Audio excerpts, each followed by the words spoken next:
Excuse me. Good morning, everyone. Just came from the beautiful,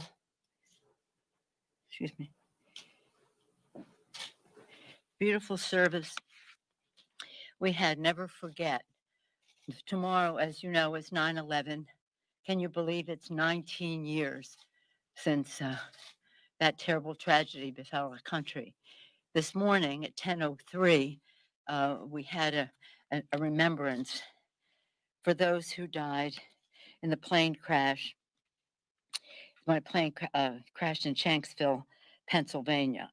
Actually, the date is tomorrow. but so many people want to be on site on the day of. So we had a few of us there at the invitation of the flight attendants, where they read the list of people who had died on all of the flights. At 8:46, American Airlines Flight 11. At 9:03, United Airlines Flight 175. First was the North Tower. Second, the South Tower. 9:37, the Pentagon. American Airlines Flight 77 into the Pentagon. 10:03, United Airlines crashes into a field in Shanksville, Pennsylvania. That crash is memorialized right off the rotunda of the Capitol with the testimonial that the courage of those people was so remarkable, and that most likely the destination of that flight was the U.S. Capitol. If any of you have a moment in the next few days, the flowers, the tributes are all there. And tomorrow morning, we'll be on the steps of the Capitol, of course, at 8:46. Never forget, never forget, never forget the tragedy it was, of course, to our nation, that blow, but never forget what it meant to each and every family to lose a loved one. They're in our prayers forever and in our hearts as well. Again, tomorrow we'll be on the steps of the Capitol. At the same time, it's a terrible moment for us in California. Over 2 million acres are burning. Possibly 3 million homes are evacuated, thousands of homes destroyed, millions more in the path of the blaze. Wildfire ashes blanketing all of the areas beyond where the fire is in the Bay Area, turning the skies to orange. I've been getting calls from my family and from constituents about it's dark. It's dark there. It's in the morning. They're waiting for the sun to come up, and it's dark all day. They need uh, lights to drive with their headlights on. Our thoughts and prayers, of course, are with our firefighters who are so courageous.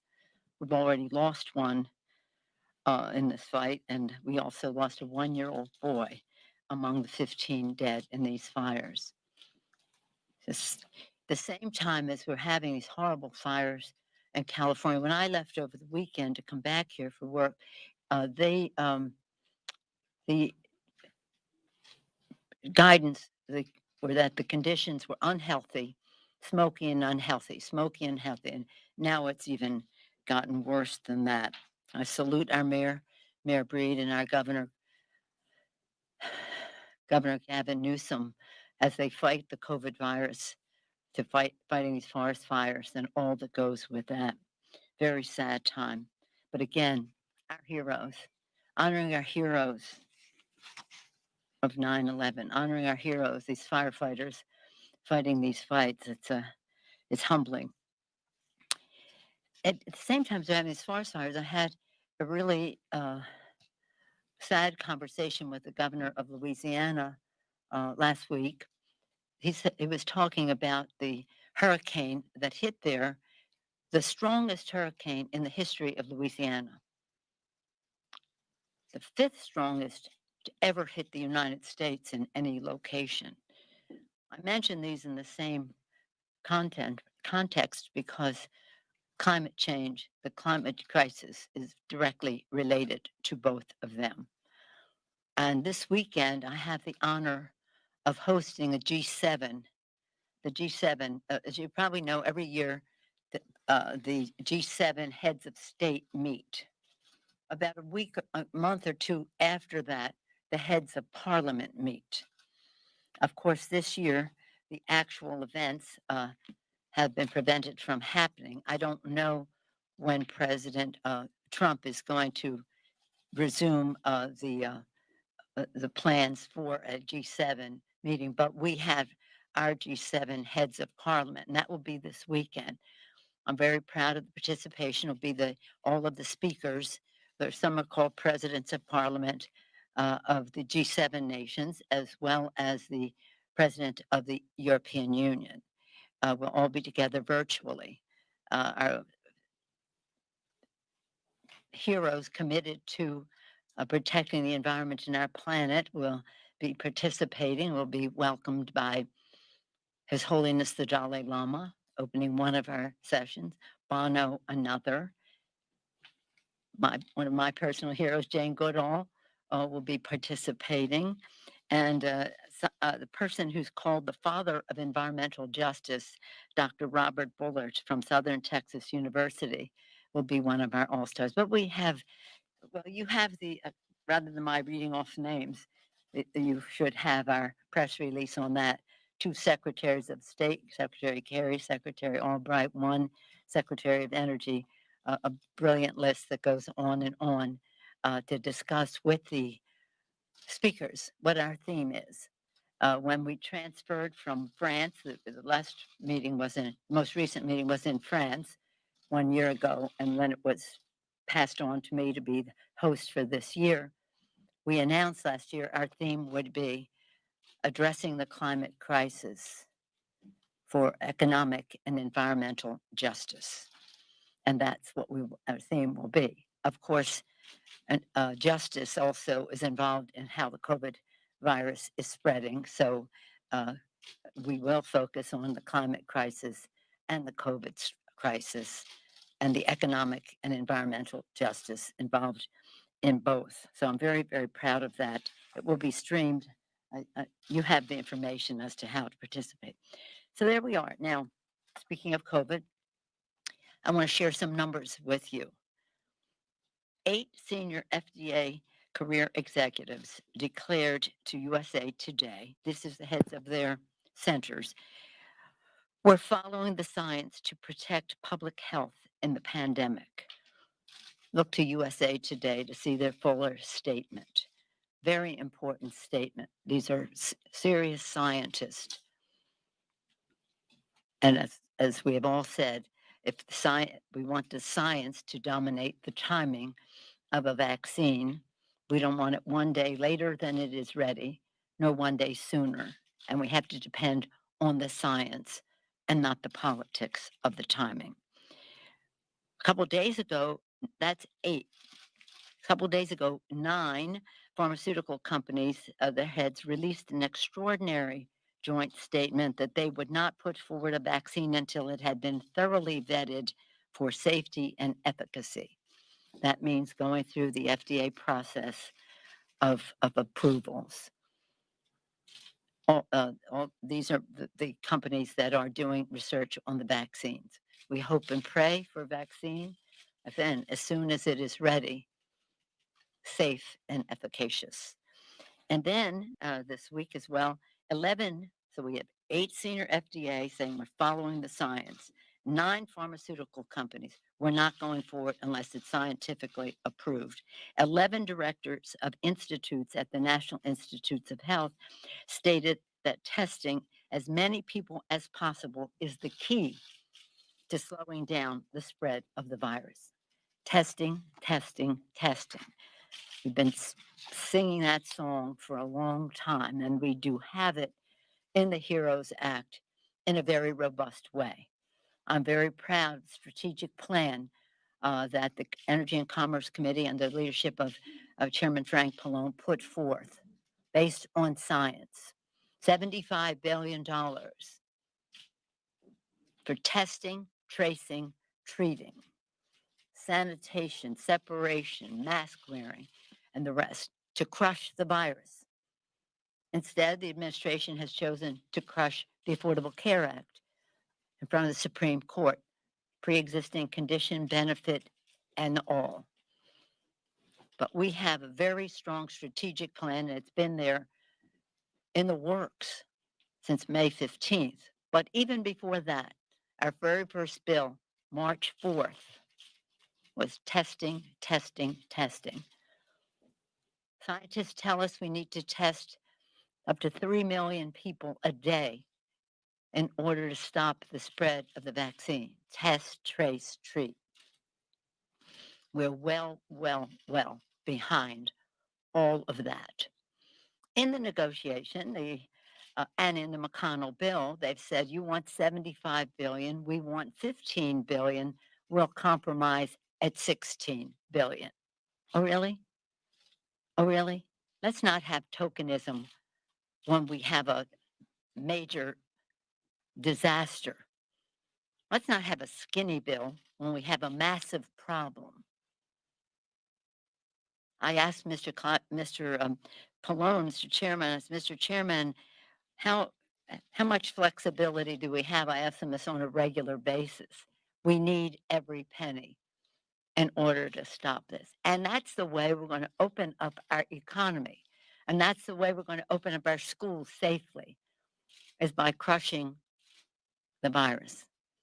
I don't even go into what happened yesterday, the fact that the president knew. He'd been saying for a long time the whole thing was a hoax. His delay, denial, and distortion of what was happening has caused many deaths. Even since May 15th, when we passed our bill and Mitch McConnell pushed the pause button, 5 million more people have become infected and over 100,000 people have died. Columbia University put out statistics months ago about how many people would still be alive if the science was followed, if the science had been followed. So this is a tragedy beyond words. What the president did showed, yes, in those comments, showed his contempt for the American people and their health, contempt for science, contempt for any real effort to crush the virus, contempt for his supporters, their children, their parents. He hid the facts and refused to take the threat seriously, leaving the entire country exposed and unprepared. He didn't want to cause a panic. Why? Because of the stock market? Nobody wants to cause a panic. You want to show leadership, show a strategic plan, following the science, allocating the resources in order to get the job done. Even now, he refuses to listen to science, which is just a tragedy. And again, the Republican McConnell bill is pathetically, as Chuck Schumer and I called it, it's not only a skinny bill, it's emaciated. It doesn't help state and local workers at all. Our heroes, hence the name HEROES Act, healthcare workers, first responders, police and fire, transportation, sanitation, teachers, food workers who meet the needs of people will be fired. They risk their lives to save lives, and now they may lose their jobs. And you know what? They're going unemployment insurance. So what are we saving? Harming their lives and not meeting the needs of people. Doesn't feed hungry families. Millions, maybe 14 million children are food insecure in our country. Our legislation makes a major commitment to feeding the American people. Renters, major commitment to keep people from being evicted and made homeless. A plan that sprang from what happened when we had the Great Recession in 2008-9. We had emergency assistance for renters, and we need to have it now.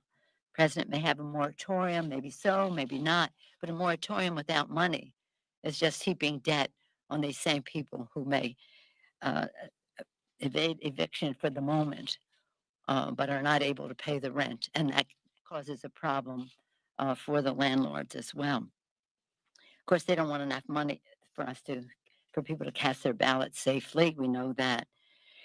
And again, I just come right back to the point. Crush the virus.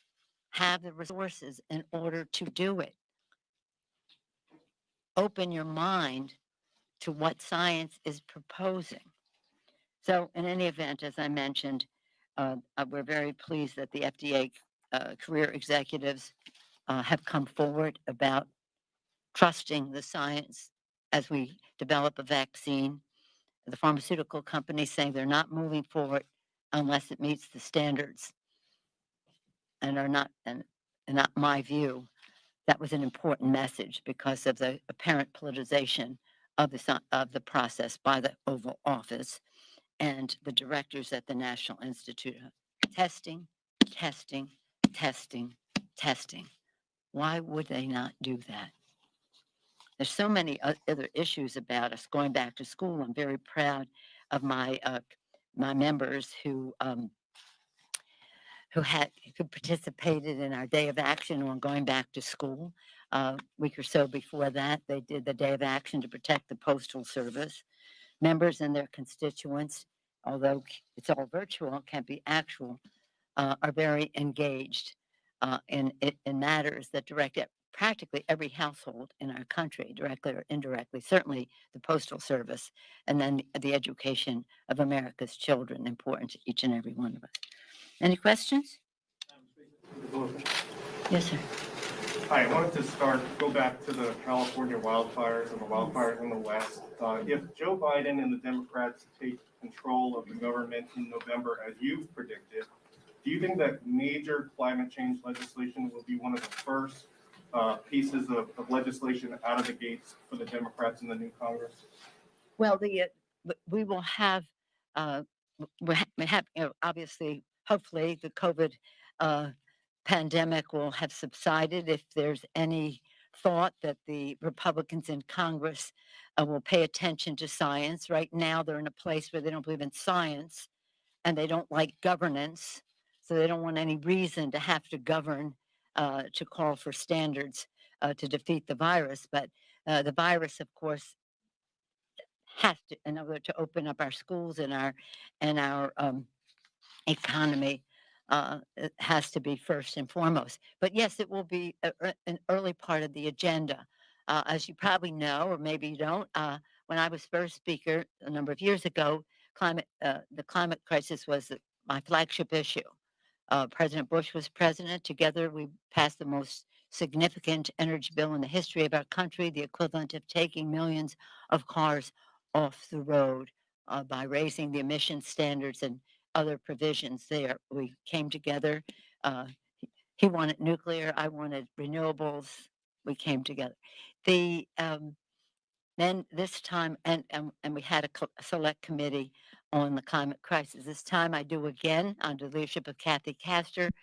They have put forth their report, which has received so many accolades from scientific judges of such reports that it is objective, strong, and the formula that we need to go forward.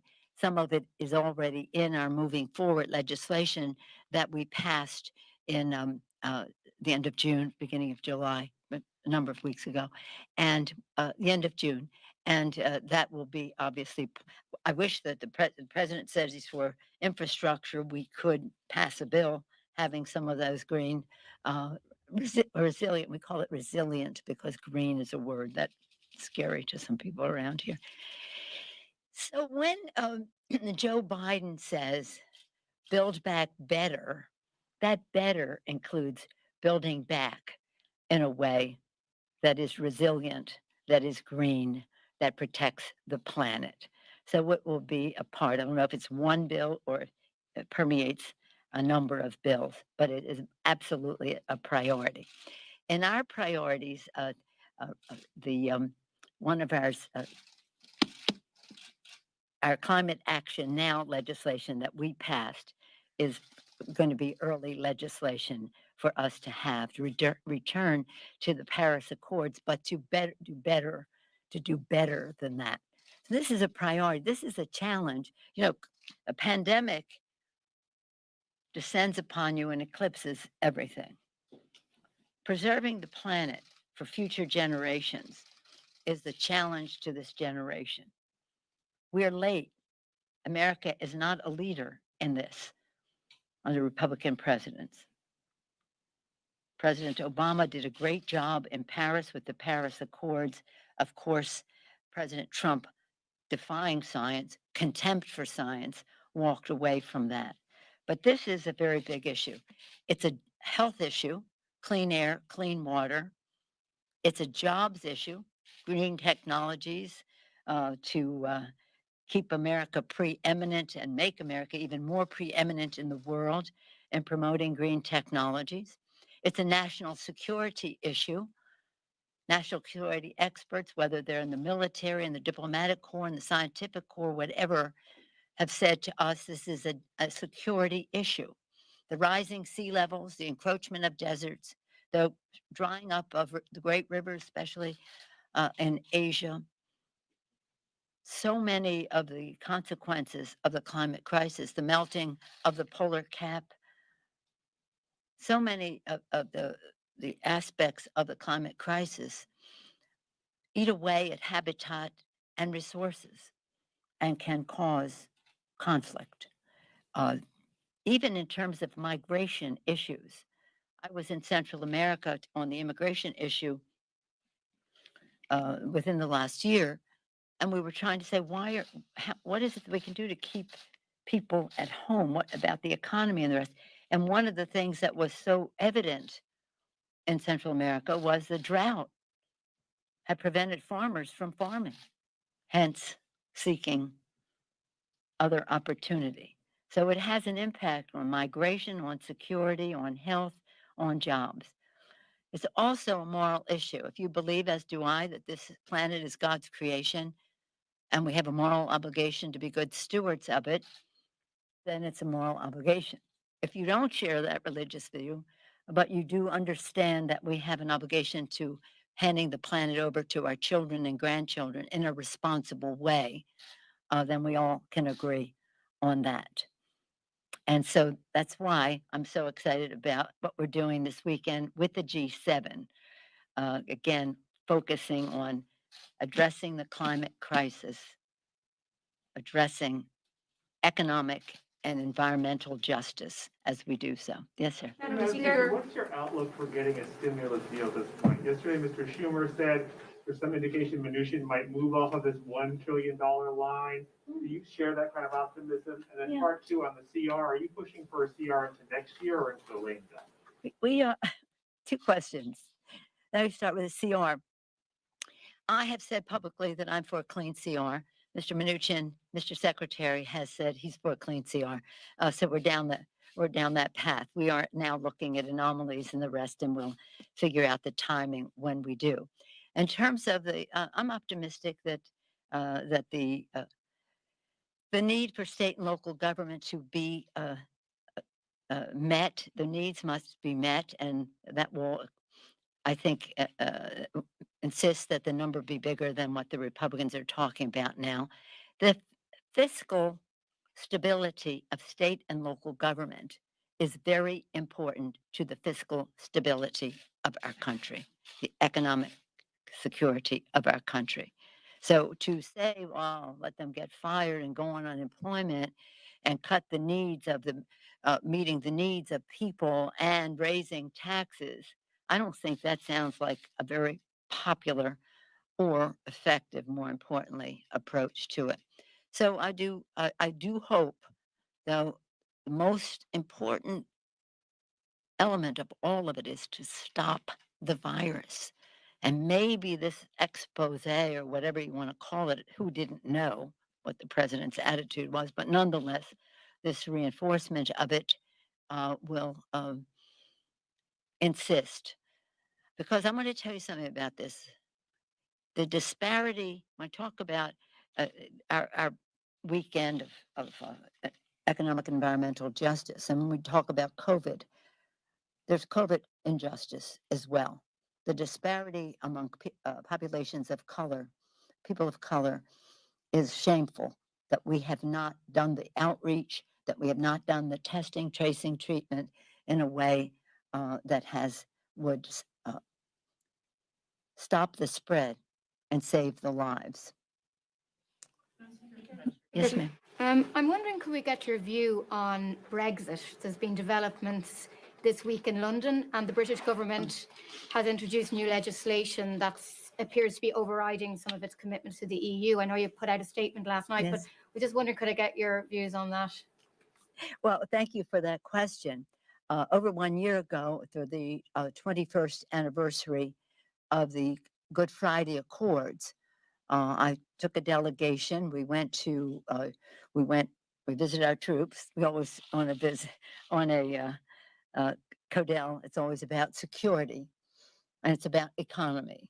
And then we went to the UK, where I met with all elements, whether it was the government or the members of the government's party who were opposed to the government position of leaving the EU. I met with the Labour Party and those who were opposed to the Labour Party's positions on a number of things. There were four elements to make sure they all understood in the UK, don't mess with the Good Friday Accords. This is something that as Americans, we're very proud of our participation in, recognition of Nobel status given to what happened there, President Clinton being so much a part of it, George Mitchell and others on both sides of the Atlantic and within the movement in Northern and in Ireland. I then went to Dublin, and I spoke to the Dáil, that is the Parliament of Ireland. I had a beautiful invitation to speak to their parliament. And I said to them that that the Good Friday Accords were a very high priority for us, Democrats and Republicans, House and Senate. So that if the UK did anything to undermine the Good Friday Accords, they should not, as I told them in the UK, four different elements of participation there, they should not even think about having a US UK bilateral trade agreement. The British and the Irish worked together. They came to terms.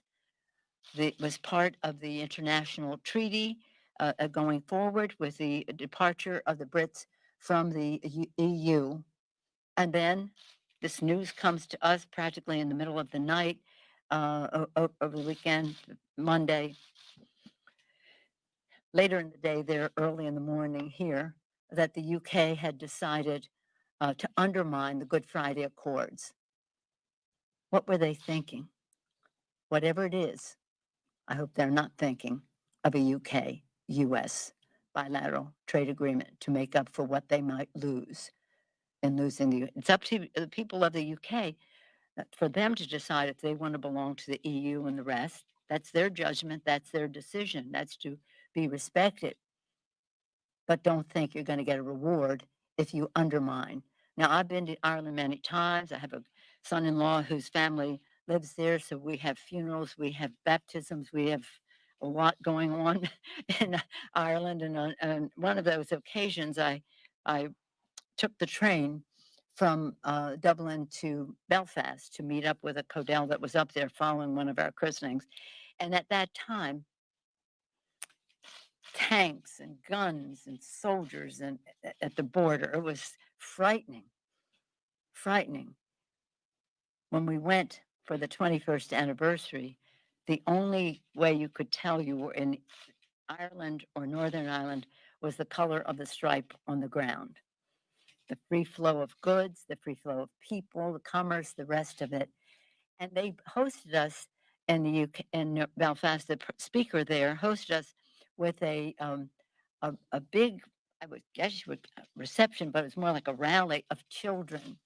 And two of them spoke, a Protestant and a Catholic, seniors in high school, saying they've lived their whole lives in peace and they weren't going back.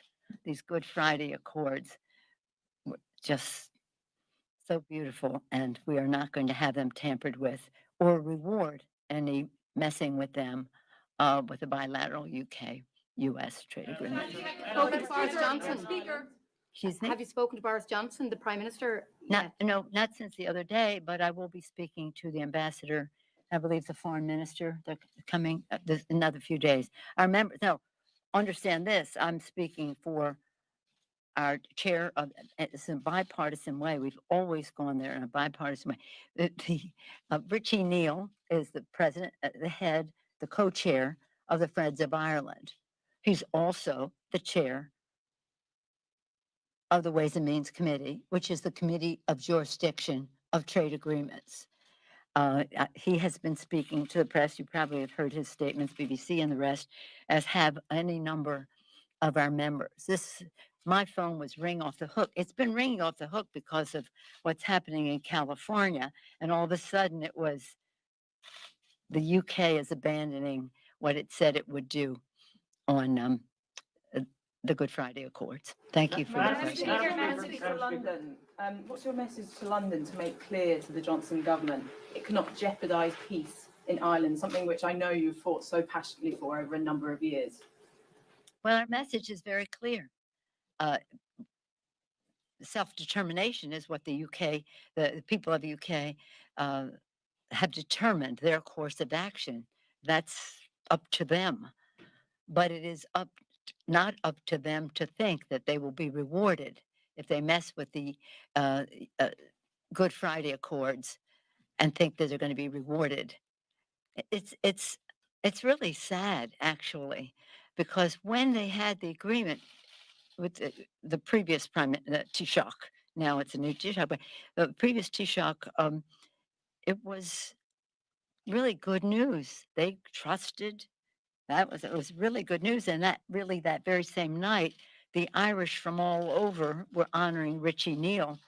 And so we had a double celebration that, okay, this is going to be okay. This is going to be okay. But it's a very simple message. They know it. They've heard it. I've said it to the Doyle. This is not anything we've hidden under a bush. There will be no bilateral US-UK agreement if the Good Friday Accords in regard to the border are changed. And actually, how can they walk away from an international agreement? How do you trust that? We've made an international agreement. This is how we'll go forward. Oh, never mind. Oh, never mind. But anyway, again, their self-determination is up to them. Our trade relations are up to us. Madam Speaker. Madam Speaker. Madam Speaker. Yeah, thank you. Yeah. So. Is that you? Trying to get some What clarity. are you, all of a sudden you're sitting in the back of the room? Well, I deferred to Jamie. Thank you. So. You deferred, but you put your hand up right in front of her face, but okay. Well, in any event, can you give us some clarity from your perspective as to what a clean CR is? You know, sometimes that's in the eye of the beholder, and that could predicate how long this runs. If it runs to next year, if you have a Democratic senator or President Biden, which you might prefer to do business with, obviously, but also if they came and said, okay, here's a little bit of coronavirus relief. No, that's not going to be on there. That's not going to be there. No, one of the things, continuing resolutions 101. Continuing resolution is a resolution that continues the appropriations process in the same outlays as the previous year. We did very well last year in the negotiations. So to be able to continue at that rate of pay, shall we say, okay. Now, there are some what we call anomalies, some things that expire, this or that may or may not be continued, but still are technically within the definition of clean. Clean meaning no additional things. COVID would be clean, would not meet that definition, and those negotiations are separate from this. And do you think if you don't get something, obviously we're going to have this procedural vote in the Senate this afternoon. It's probably not going to get anywhere here, but that probably puts an end to any effort to do coronavirus until after the election? No. Why not? No. I think that McConnell is being his cynical self by saying, I'll just put something on there to look like we're trying to do something while we ignore the needs of the American people, where we shy away from defeating and crushing the virus, while we say to people at their kitchen tables, we don't care if you don't have food or if you're out on the street in another month and the rest of that. But just to have to say, I put something there. Check the box. Check the box. Push the button. Pause. forgot to tell the virus to pause. 500,000, no, 5 million more people infected since he pushed the pause button, 100,000 or more dead since he pushed the pause button. So this is sort of, as Chuck calls it, the emaciated. And as he also said this morning, I thought Trump lied, people died. We're in a very sad situation here. And this is a big fight because it's about the role of government to protect the American people. And that protection includes respect for science, science to stop the spread, science and not politics to determine how a vaccine will be developed and how ethically it will be distributed to people in our country.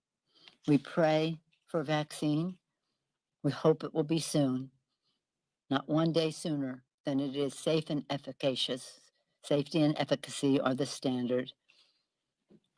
Approved by the scientists at the FDA, approved by an independent advisory group, objectively measuring whether it should go forward, and with an ethical plan to distribute it to people in our country so that everyone has access to it. So it is it's a big challenge, and you should really start by respecting science. Thank you all very much. Thank you. So tomorrow, perhaps we'll see you on the steps of the Capitol. Thank you. Thank you, thank you.